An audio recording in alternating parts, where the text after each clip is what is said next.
Magandang morning ulit sa ating lahat. Ito, magluluto ko ngayon ng laing, ginataang laing. Ito yung nakuha kong laing sa Bulacan nung dumalaw ako sa mga guards. Ito guys, ito, yan. Yan, sasahugan natin yan ng tinapa. Yan, para malasa. Manangkap natin ang ating gata. Bangabang! Eto guys, dito muna tayo nagluto sa kalan de kahoy. Ayan, natin nang ilalagay yung ating tinapa flakes na sahog. Ayan, para maglasa. Atin na rin siyang titimplan ng konting patis.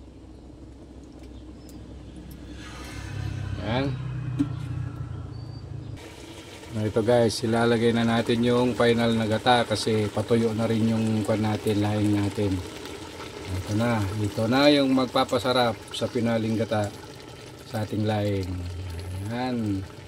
Hintay-hintay na lang ng konting minuto guys. Patutuyuin lang natin ng konti. Ayan na guys, luto na ang ating laing. Kain na tayo. Happy lunch!